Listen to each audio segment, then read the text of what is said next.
करते हैं आज का यह सेशन, जिसमें इस वीडियो के ने 70 क्वेश्चंस देख लिए थे। जो रेस्ट ऑफ द क्वेश्चंस हैं उनको इस वीडियो में हम डिस्कस करेंगे। तो लड्डू क्वेश्चंस हैं बचे हुए हैं। वैसे ये पेपर लड्डू पेपर था। तो सबसे पहला क्वेश्चन हम देखते हैं यहाँ पे, जो कि जीके क्वेश्चंस हैं जनरली, और जीके और राजभाषा सेक्शन के क्वेश्चन बचे हुए हैं। तो पहला क्वेश्चन है, first chief of defence staff is M Naravane, PS Rajeshwar, Bipin Rawat, नामरुद्दीस। तो इसका आंसर होगा बिपिन रावत।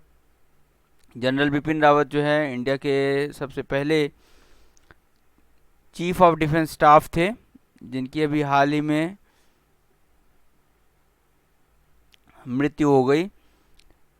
इसके बाद है, कोविड-19 वायरस ओरिजिनेटेड इन।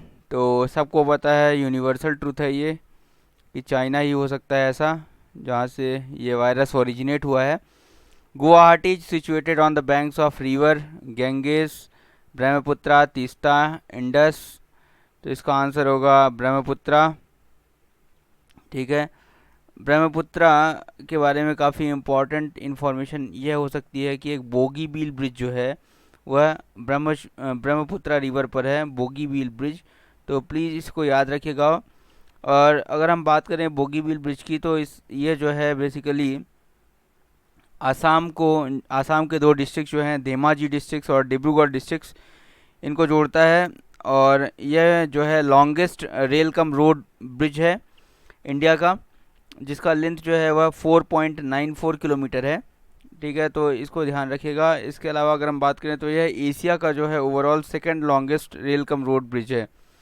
ठीक है, तो यह एडिशनल इन्फॉर्मेशन था बोगीबील ब्रिज के बारे में। और साथ में अगर हम बात करें तो गुवाहाटी जो है वह ब्रह्मपुत्र रिवर पर सिचुएटेड है असम में। इसके अलावा पूछा जा रहा है, स्मॉलेस्ट स्टेट इन इंडिया कौन सा है? तो गोवा है smallest state. Largest planet in our solar system सबको पता है, जुपिटर है। देखिए, इतने सिंपल सिंपल से क्वेश्चन आए हुए हैं। ऐसे क्वेश्चंस हैं जिसको आपको पढ़ने का ऐसा कोई विशेष तैयारी करने की कोई ज़रूरत नहीं है। ये सभी क्वेश्चंस आपने मतलब बचपन से जितनी पढ़ाई की हुई है उसमें आप ज़रूर इन सब क्वेश्चंस के थ्रू गो थ्रू हुए होंगे। तो इतना ज़्यादा खास कोई प्रिपरेशन करने की ज़रूरत नहीं है जीके के लिए। Okay, so first Indian women to go to space कौन कौन से हैं यहाँ पे जो वुमेन्स हैं जो कि स्पेस पे गए हुए हैं? तो ये भी काफ़ी इम्पोर्टेंट क्वेश्चन है यहाँ पे।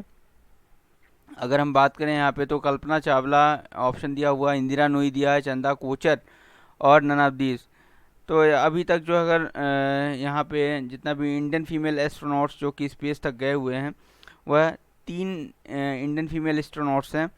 कल्पना चावला हो गए, सुनीता विलियम्स हो गए, और अभी हाल फिलहाल में अभी शिरीषा बांदला करके हैं, शिरीषा बांदला। ये तीनों जो हैं तो इंडियन ओरिजिन वुमेन हैं जिन्होंने स्पेस को नाप लिया है एक तरह से। अगर बात करें तो शिरीषा बांदला, अगर कोई पूछता है अभी हाल फिलहाल में जो कौन इंडिया भारतीय मूल का है जिसने स्पेस में गया हुए है, तो वह है शिरीषा बांदला। ओके, तो इसका आंसर अभी तो कल्पना चावला होगा। तो ऐसे 3 इंडियन वुमेन्स हैं जो कि स्पेस में गए हुए हैं। नेक्स्ट है, most literate state in India. तो मोस्ट लिटरेट स्टेट कौन सा है? केरला है, सबको पता है। दैट इज़ 96.2% यहाँ की लिटरेसी है। इसके अलावा there are how many Vedas? तो there are 4 Vedas, there are 4 Vedas. Quit India Movement पूछा गया है, कितना सिंपल सा क्वेश्चन है। 1942 is the right answer, Quit India Movement. ठीक है, इसके अलावा Gateway of India is located. Gateway of India कहाँ पे लोकेटेड है? मुंबई में, सबको पता है। इसके अलावा national anthem is penned by. तो नेशनल एंथम जो है वह पेंड हुआ था कब, किसके द्वारा हुआ था? रविन्द्रनाथ टैगोर, RNT के द्वारा हुआ था। Okay, Statue of Unity of Sardar Vallabh Bhai Patel, ये काफ़ी इम्पोर्टेंट क्वेश्चन है। ये हमेशा लाइमलाइट में भी क्वेश्चन, तो इसके साथ इसको पता रहना काफ़ी इम्पोर्टेंट है। अगर बात करें यहाँ पे स्टेचू ऑफ यूनिटी की, तो स्टेचू ऑफ यूनिटी जो है इस समय जो है तो वर्ल्ड की सबसे जो है टॉलेस्ट स्टेचू है, और यह गुजरात में स्थित है, गुजरात में लोकेटेड है अगर बात करें यहाँ पे। और ये सरदार वल्लभ भाई पटेल की है। तो इसका जो हाइट है वह 597 फीट है, और 597 फीट और 182 मीटर कुछ आ सकता है ऑप्शन में। इसके अलावा अगर बात करें यहाँ पे, तो इसको जो बनाने वाले चीफ आर्किटेक्ट हैं वो राम वी सुतार हैं, और साथ में एलएनटी ने इसको जो है तो कंप्लीट करा इसका कंस्ट्रक्शन। सरदार सरोवर डैम के पास में बना हुआ है, और एकता नगर बोलते हैं, अभी इसको चेंज करके केवड़िया रेलवे स्टेशन के पास है, जिसको एकता नगर रेलवे स्टेशन बोल दिया गया। ठीक है, 2018 में इसको कंप्लीट कर लिया गया था, 2013 में इसका प्रोजेक्ट जो है स्टार्ट किया गया था। ओके, अक्टूबर 31 अक्टूबर 2018, जो कि हमारे आयरन मैन ऑफ इंडिया जो सरदार वल्लभ भाई पटेल हैं उनका बर्थ एनिवर्सरी होता है, तो उस दिन जो है तो इसको अनवील किया गया था our greatest prime minister Shri Modi ji द्वारा। इसके अलावा स्टेचू ऑफ इक्वलिटी भी काफ़ी लाइमलाइट में है अभी हाल फिलहाल में। रामानुजा जो हैं ग्रेट सेंट, उनका जो है तो डिपिक्शन किया गया है स्टेचू ऑफ इक्वलिटी के रूप में, हैदराबाद में है। ठीक है, तेलंगाना स्टेट्स में है ये। यह जो है तो world second tallest sitting statue है, वर्ल्ड की जो दूसरे नंबर की सबसे सिटिंग स्टेचू है, जिसको भी 2022 में कंप्लीट किया गया है, अभी हाल फिलहाल में काफ़ी चर्चा में है। ठीक है, इसके अलावा अगर हम बात करें तो काफ़ी इम्पोर्टेंट है जो स्टेचू वह है स्टेचू ऑफ अहिंसा। स्टेचू ऑफ अहिंसा जो है वह ऋषभनाथ की है, और यह वर्ल्ड्स टॉलेस्ट जैन आइडॉल है, 121 फीट का स्टेचू है। ठीक है, तो इसको भी ध्यान रखना काफ़ी इम्पोर्टेंट है, महाराष्ट्र में है। ठीक है, तो इस तरह से Statue of Unity, Statue of Equality को ध्यान रखिएगा। नेक्स्ट क्वेश्चन है यहाँ पे, orange is a rich source of which. So vitamin C का rich source vitamin C, ascorbic acid जिसका नेम है एस्कॉर्बिक एसिड, भी एग्जाम में आ सकता है, ऐसा क्वेश्चन पूछा जा सकता है। ठीक है, विटामिन ए का रेटिनॉल है। ओके, सो नेक्स्ट है jaundice is a disease of. तो जॉन्डिस जो है तो लीवर इन्फेक्टेड डिजीज है। Diabetes is caused deficiency of what, insulin, सबको पता है। ये क्वेश्चंस बहुत सिंपल सिंपल से क्वेश्चंस हैं, इनके साथ ज़्यादा दिमाग नहीं लगाना है आपको। Venice is located in which city, सबको पता है। वेनिस इज़ वेरी बहुत प्यारा सा शहर है, पूरा नदियों से घिरा हुआ, पूरा शिप से घिरा हुआ, इटली है। Jallianwala Bagh massacre, general Dyer याद होगा आपको, अमृतसर में 13 अप्रैल 1919, रॉलेट एक्ट का विरोध, तो ये सब ध्यान रखिए। World's parliament of World's Parliament of Religions held at Chicago in 1893 was attended by our great Swami Vivekanand is the right answer. तो please remember it. Swami Vivekananda जिनके गुरु थे रामकृष्ण परमहंस। ठीक है, तो इसको भी याद रखिए। Statutory authority which control stock exchange in India, काफ़ी इंपॉर्टेंट क्वेश्चन है। स्टॉक एक्सचेंज इन इंडिया, इसको कौन कंट्रोल करता है, इसके बारे में भी ध्यान रखिए। यहाँ पे बोले सेबी का full form, SEBI is nothing but a securities and exchange board of India, काफ़ी इम्पॉर्टेंट है। जो स्टॉक मार्केट का रेगुलेशन है वह किसके अंडर में होता है, तो जो है यह सेबी के अंडर में होता है, securities and exchange board of India. और इसके अलावा अगर हम बात करें तो अभी जो है सेबी का जो करंट में अभी चेयरमैन है वह माधवी पुरी बीच नाम है उनका। तो माधवी पुरी बीच जो है तो फर्स्ट वुमेन चेयरमैन है सेबी की। ठीक है, जिन्होंने अजय त्यागी को रिप्लेस करा है। इसके अलावा जो हमारा नेशनल स्टॉक एक्सचेंज है, बॉम्बे स्टॉक एक्सचेंज है, इन सब का जो कंट्रोल है वह सेबी के पास होता है। इसका जो पेरेंट ऑर्गेनाइजेशन है वह फाइनेंस मिनिस्ट्री है। ठीक है, तो यह फाइनेंस मिनिस्ट्री के अंदर ही काम करता है। ठीक है, यह स्टेचुटरी ऑर्गेनाइजेशंस है। स्टेचुटरी ऑर्गेनाइजेशंस या स्टेचुटरी अथॉरिटी का मतलब होता है कि इसको जो है तो पार्लियामेंट में एक बिल लाके जो है इसको पार्लियामेंट द्वारा पास करके इस अथॉरिटी को बनाया गया है, ठीक है। तो उसे हम बोलेंगे स्टेचुटरी अथॉरिटी। नेक्स्ट है is the best flowing river in India. तो नर्मदा और ताप्ती रिवर सबको पता है जो है तो वेस्ट फ्लोइंग रिवर है, जो कि इसके अलावा अगर महानदी गंगेस और ब्रह्मपुत्रा बोले यहाँ पे तो ये बे ऑफ बंगाल में गिरती हैं, ये जो है अरब सागर में मिलती है, ठीक है। नेक्स्ट है who won the Australian open in 2022। तो यहाँ पे राफेल नडाल और great great great tennis player, ठीक है, राफेल नडाल राफा, इन्होंने जीता है ऑस्ट्रेलियन ओपन 2022। इसके अलावा अगर एस्ले बार्टी की बात करें तो वह फीमेल विनर है। How many teams are there in IPL 2022। तो ये सबको पता है, अभी इस सीज़न में 10 प्लेयर थे। इसमें 2 प्लेयर जो हैं गुजरात टाइटन GT और लखनऊ सुपर जाइंट LSG, ये 2 प्लेयर एक्स्ट्रा ऐड हुए, तो टोटल 10 प्लेयर जो है 10 टीम्स जो है तो इसमें खेला है इसने।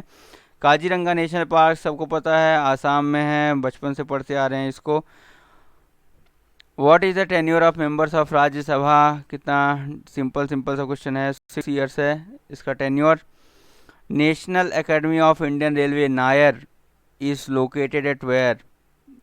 तो यह सबको पता है, वडोदरा में है NAIR, National Academy of Indian Railways. Swachh Bharat mission was officially launch on Gandhi Jayanti, very important, सबको पता है।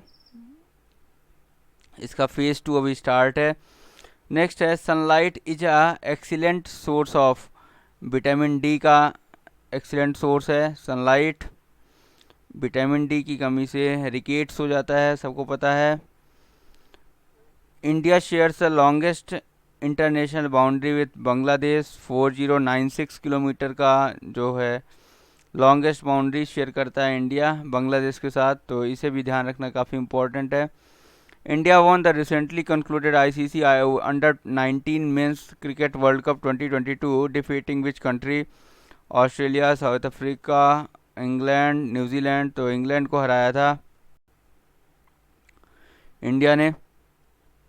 Who is the chief architect of Indian constitution, सबको पता है। देखिए मैं ज़्यादा ऑप्शन पढ़ने में टाइम वेस्ट नहीं कर रहा हूँ।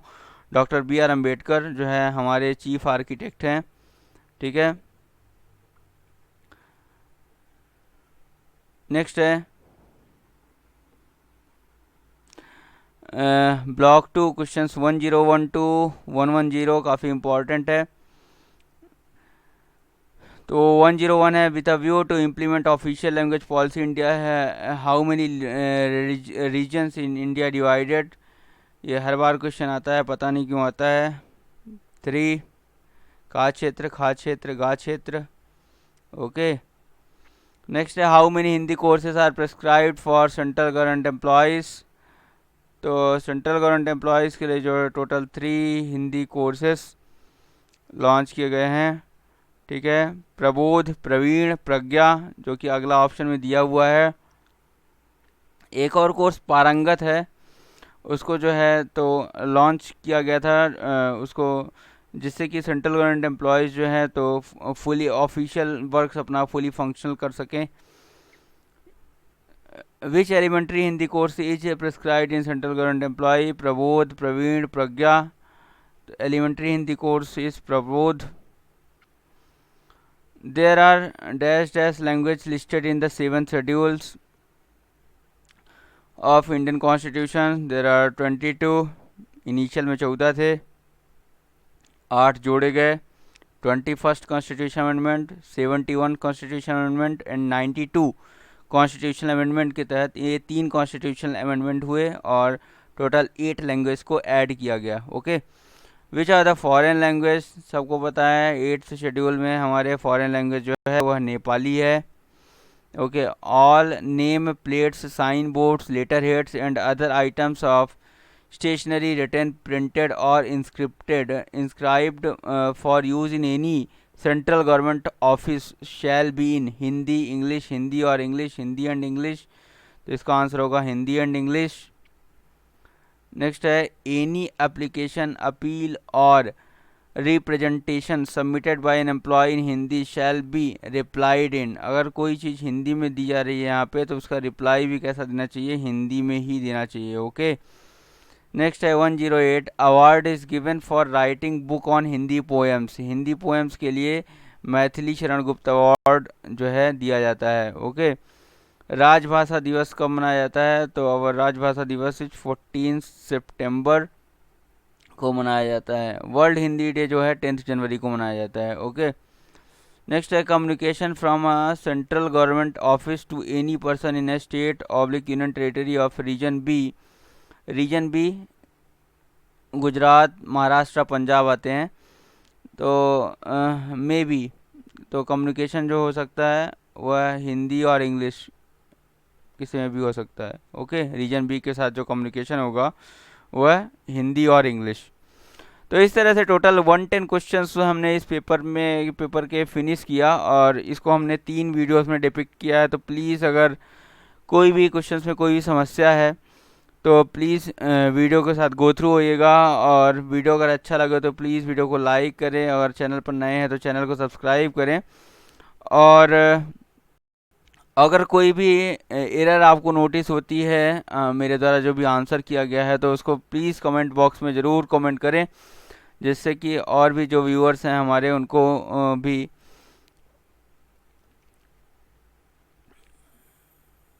एरर को फाइंड आउट करने में आसानी हो और वह क्वेश्चंस गलत ना हो। जैसा कि एक क्वेश्चन हमने देखा था जो एल शेप